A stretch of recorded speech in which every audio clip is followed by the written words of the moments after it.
Précédemment sur la chaîne de Nico TB. Laissez-moi vous expliquer pourquoi John Cena ne gagnera pas le Royal Rumble 2025.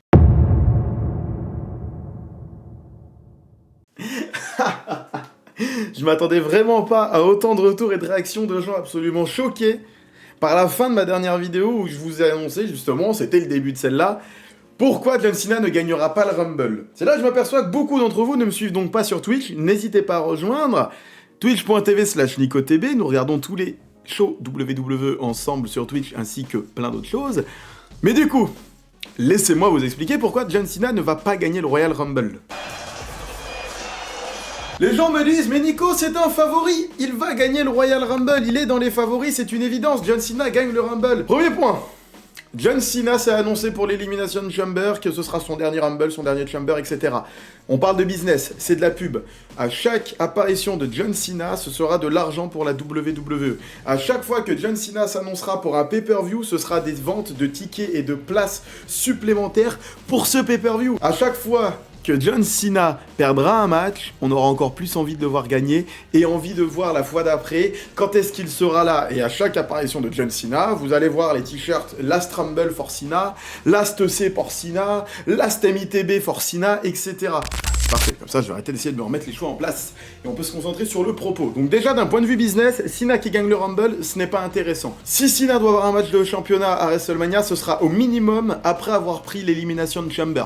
Faut vendre des billets, faut vendre des tickets, faut vendre des places, faut vendre du merchandising. Ensuite, rentrons dans la partie bien plus méta. John Cena, ça fait combien d'années qu'il n'a pas gagné de match en solo? Ça fait combien de temps que John Cena n'a absolument rien gagné?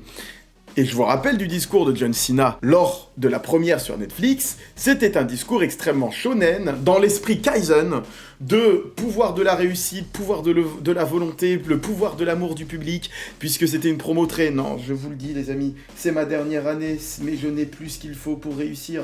Je suis devenu beaucoup trop nul, regardez, je suis dans une série de défaites, et je ne suis plus bon à rien, capable de rien, même pas capable de gagner des matchs en solo. Et là t'as le public qui chante, mais vous me donnez l'envie de continuer, vous me donnez l'envie de croire que je peux encore faire des choses et je ne vous décevrai pas. Je vais vous prouver que j'ai encore la valeur et la force nécessaires pour atteindre tous mes objectifs et peut-être aller chercher un dernier titre avant ma retraite parce que je suis John Cena et j'ai le pouvoir des Super Saiyans avec moi. Le pouvoir de l'amour, de la volonté, de l'abnégation. John Cena est en plein dedans. Est-ce que vous croyez qu'un John Cena qui veut prouver sa valeur, qui veut montrer qu'il a encore ce qu'il faut pour gagner, qui ne se pointe pas une seule fois au mois de janvier, qui revient au Rumble et qui prend le Rumble, c'est crédible dans le discours shonen? Non. John Cena va devoir grinder. Je vais faire un parallèle imagé que vous allez parfaitement comprendre avec la WWE, mais aussi avec God of War. Oui, le jeu avec le mec chauve qui tape des dieux. Cody Rhodes fait ses débuts à la WWE WrestleMania 38. Il gagne sa rivalité contre Seth Rollins, aucune défaite. En plus, un match à l'Innocell où il est blessé, exceptionnel. Il s'absente pour se soigner, il revient, Royal Rumble, il rentre 30ème, il gagne le Rumble, il va à WrestleMania. Tout lui a été servi sur un plateau. Cody Rhodes n'a connu aucune embûche sur son chemin. Mais il va s'attaquer à un gros poisson, Roman Reigns. Il échoue à WrestleMania 39, c'était une évidence. Si vous me suiviez à l'époque, vous étiez très peu puisque c'était mes tout débuts sur les réseaux en parlant de catch, j'avais annoncé, il n'y a zéro suspense dans ce match, jamais Cody Rhodes ne remporte à WrestleMania 39, il y a 0% de chance que ça arrive. Et c'est ce que je suis en train de vous dire pour John Cena, il y a 0% de chance que ça arrive. 0,5%, il y a toujours une petite marge là. Cody Rhodes perd à WrestleMania 39, que se passe-t-il après? Tout le monde, même ceux qui n'étaient pas dans le train Cody Rhodes, se disent « Oh, Cody Rhodes mérite peut-être d'avoir sa revanche, il est tellement pas passé loin ».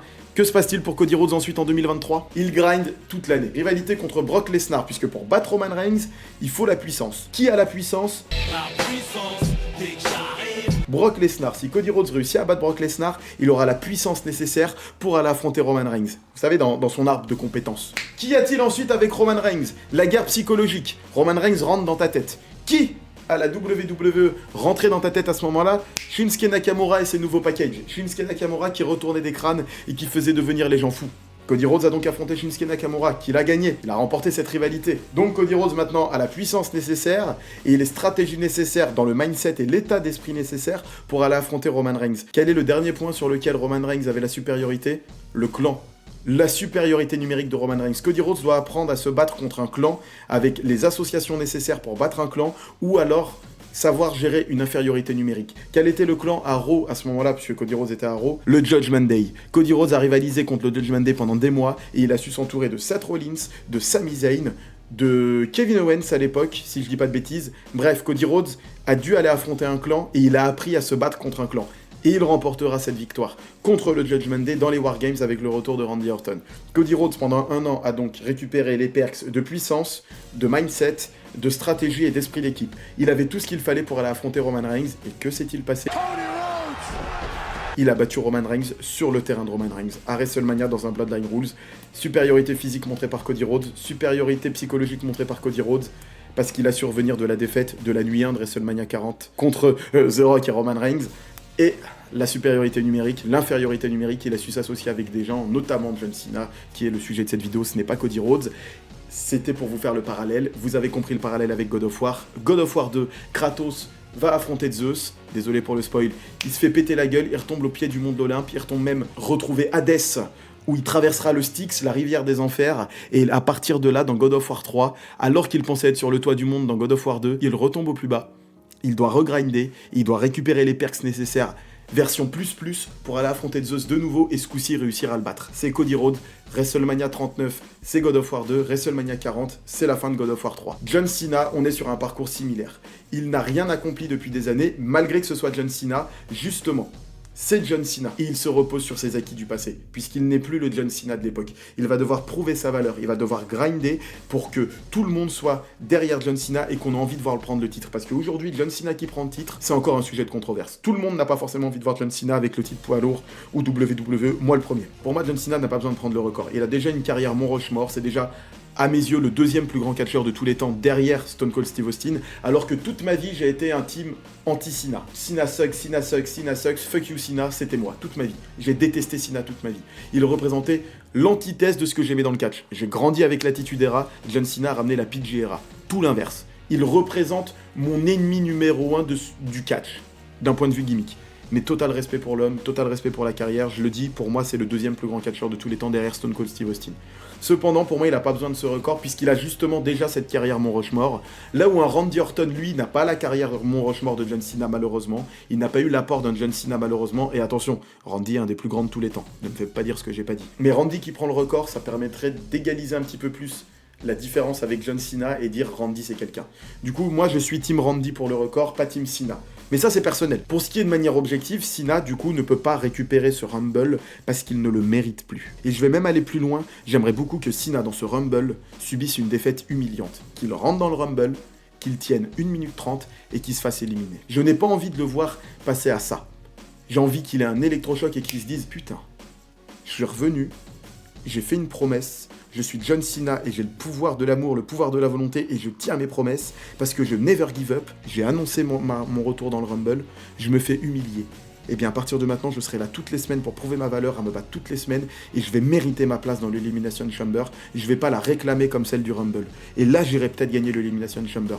Et oui, Cena sera bien plus crédible et favori dans un Chamber, à mes yeux, que dans le Rumble. Voilà pour cette petite explication très rapide, les amis, de pourquoi je ne vois pas Cena gagner le Royal Rumble. Je pense que les arguments que je viens de vous apporter vont faire sens et vont vous parler. Je viens de faire un parallèle, le Shonen, le God of War, le Dragon Ball, le pouvoir de la volonté. Vous comprenez comment est écrit John Cena pour ce run-là et pourquoi John Cena n'a donc absolument aucune chance de gagner le Royal Rumble si son histoire est bien écrite. Puisqu'un Cena qui gagne le C, voire un MITB pour prendre un titre à SummerSlam et qu'il aura grindé pendant 6 mois, il sera bien plus méritant que si on lui sert tout sur un plateau.